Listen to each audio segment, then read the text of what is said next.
There we go. Welcome, folks. Continuing the mimer. Balayla hahu. That night, the king's sleep was awoken from sleep.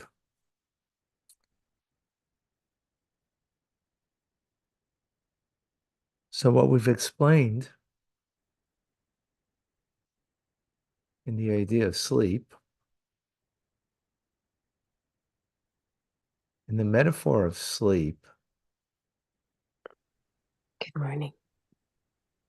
is something greater that happens during sleep.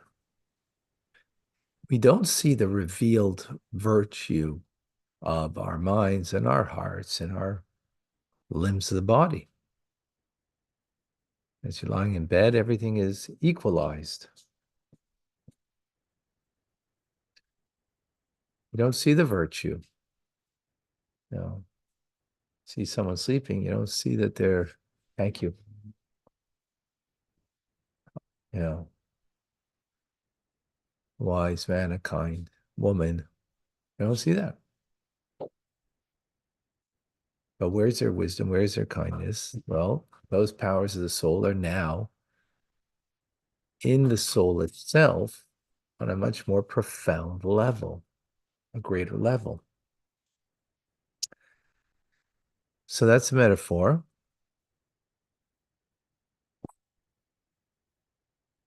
Understand that sleep is galus, is exile.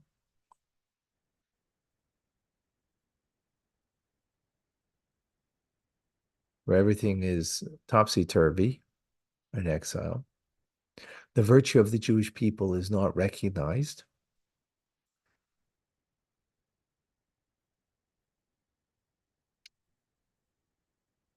Right? But it is, in its source, even greater. The source of the Jewish, just like in sleep. So in our source above, it's in a greater fashion. Not that we've lost the virtue and the greatness of the Jew and the Jewish people, but it's greater. Right?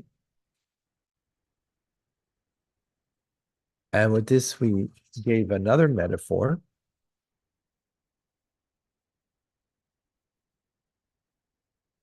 to bring out how two opposites come together, right? One of the two opposites is the hiddenness of the powers of the soul. They're not revealed, but yet in their source, they're even more powerful. And of course, the question is, what does it mean in their source, and what does it mean to access that? How do we access that? Which we'll get to.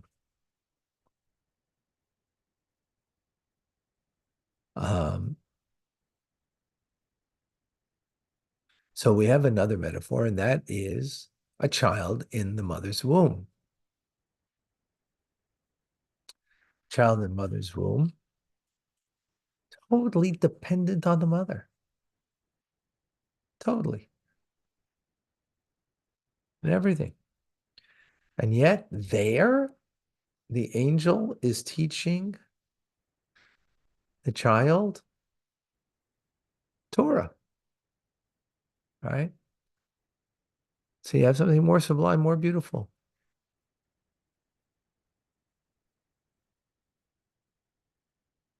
Oh, furthermore, with this we can understand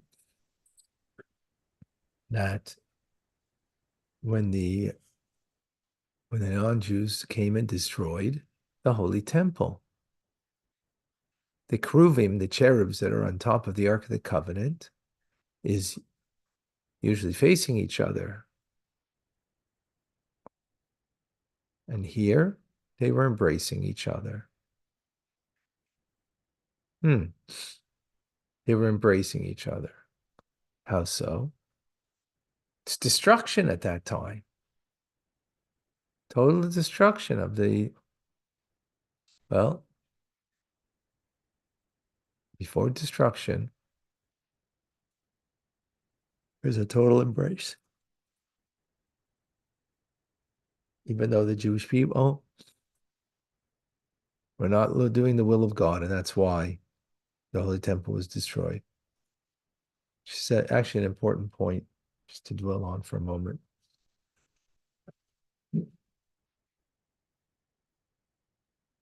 Our fate is not dependent on the Romans or the Babylonians who destroyed the Holy Temple, or the Nazis and Stalin and so on. They may be messengers of evil, or not maybe they are, right? Hamas, messengers of evil, absolutely. But our fate is based on us and our actions and what we do, or inactions and what we do. Hmm? No, no, no, not at all.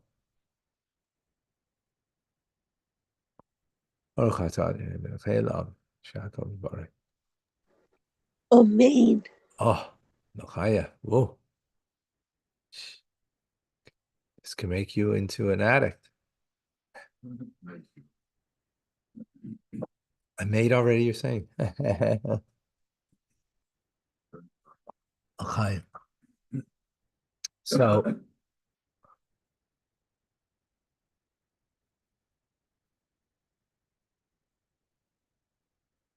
So they can't, yeah, so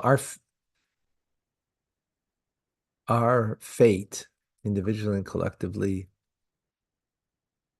is not based on the nations of the world. So therefore, Jewish people are not doing what God wants. We are disconnected. Yet, just before the complete destruction, what is found? God's embracing. The Kruvim are embracing. It's a sign of God embracing us. How's he embracing us? In a very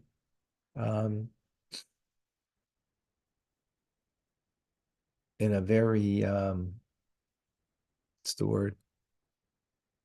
Deep and intimate way. A very deep and intimate way. So this is reflected in a very interesting Jewish law. There's a law that a husband, before he goes out, particularly back in the day, people would travel, there's no contact. If a husband went on a business trip,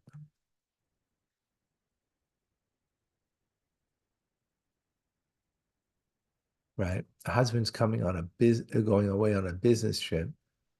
There was no cell phones to connect. There was no anything. And so there's a mitzvah, and there's a mitzvah that he has to have intimacy with his wife before he leaves. Right? He has an obligation. One of the three obligations that a husband has to his wife is to house and to clothe her, to feed her, and conjugal rights. Part of conjugal rights is that, again, if he's going out on a trip, back then it wasn't like, fly in and fly out for the day type of thing, right? You went on a trip, it could be for weeks, months sometimes. So he has to have intimacy with his wife. That he had to provide that. And then he's off. He's away. So Rebbe brings out as a metaphor, as before the husband, God, leaves his wife, right? As God left the Jewish people, his wife, right? That's what happened with destruction of the Holy Temple. He left. Was he have the responsibility? Union. I don't think because I'm leaving, so therefore we're not united,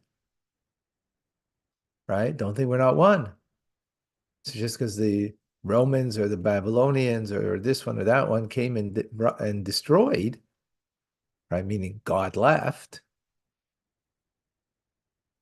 There's a union before that, and that's was reflected by the cherubs, the Kruvim, that they embraced each other rather than looking at each other, facing each other. Is what we learn in Chumash, right? We learned it last week in Chumash. It was in the Parsha last week. Huh? The embracing part is new to me. Facing each other is one thing. That's what we learn in Chumash. And that, you don't learn the embrace because Chumash is talking about the normative way when we're awake. Right? When you're awake, not asleep, right? In Gullus, in exile, right? In awake, meaning in a fashion where God is present in this world in a palpable, real way, as in the Holy Temple, right? So then the Kruvim are facing each other. We're doing God's will, right? But in a time of exile, God's leaving. He's going into exile. Husband's going to another country, right? So before going, right before going, he has conjugal responsibility, right? There's an embrace. There's an embrace between husband and wife. So there's an embrace between God and the Jewish people. That's the, right? So you don't know about it because it's only brought down, by the destruction of the Holy Temple, that it was even seen by the non-Jews who came to destroy. As a matter of fact, they said, "Oh, what kind of God is this? This is what's an embrace in the Holy of Holies. That's what's going on over here. There's an embrace between man and woman." So first of all, that reflects that conjugal, um, intimacy is Holy of Holies. It's a holy thing. All other religions and faiths, they see it as, a necessary evil. And Judaism looks at it as a holy act, or at least can be a holy act. I think for the most part, it's done as an expression of desire, lust, and addiction, right?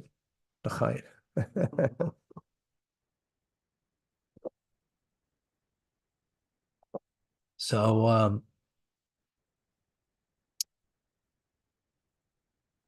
so that's a beautiful.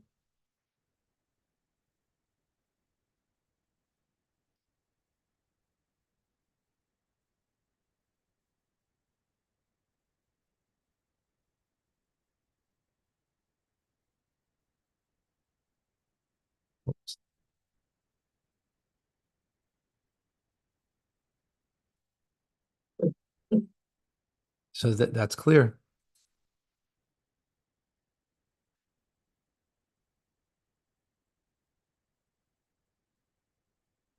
So even to bring this out even more deeply, right? That we said that exile is metaphorically like the uh, the fetus in the mother's womb, right? So when a husband is intimate with his wife, at least potentially, but the idea is it creates a fetus. And at the beginning, that fetus is in the womb of the mother, a complete concealment, right? There's no distinction between head and toe, and then it develops, and there's a difference between head and knees, but the head and knees are together in the fetal position, right? And it continues to grow until it comes to the time of birth. And what's birth? Coming out to being revealed in this world, right? The child's now revealed in this world. It was hidden before in the womb of the mother. So this is a metaphor, right, of the fact that there's the union between God and the Jewish people before going into exile, right? That's what happened, that the Kruvim are embracing, right? That's by the destruction that's now going into exile, the Jewish people going into exile. And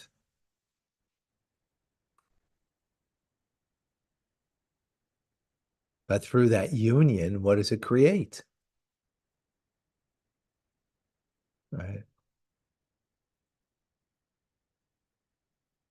What does it create?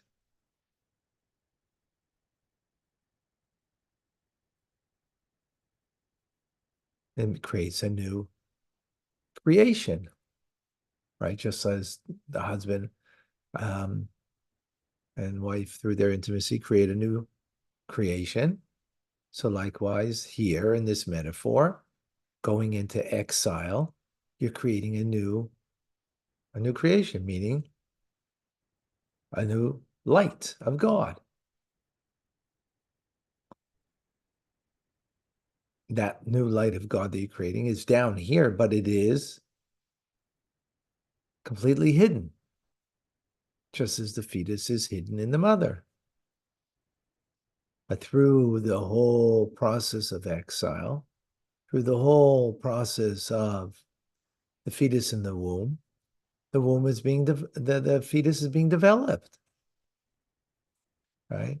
Meaning the Jewish people who you don't recognize in exile, the virtue of the Jewish people, you don't recognize the virtue of the fetus in the mother's womb. It's totally dependent on them, right? You don't, but it is growing until, so likewise in Gullus, in exile, we're also growing, right?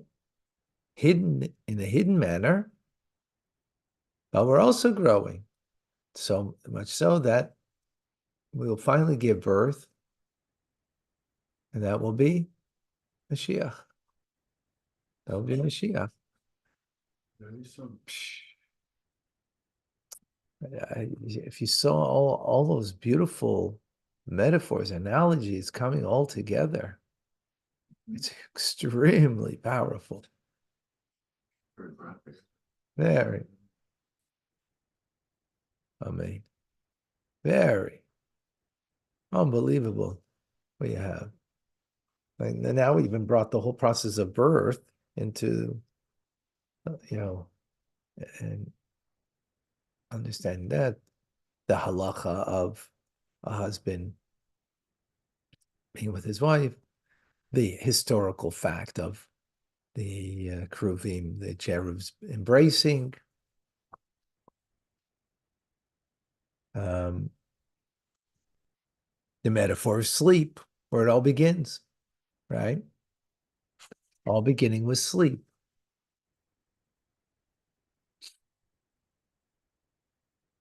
Right? So from sleep, you come out something more, because during sleep, there is something greater that's happening, and it evolves into something more.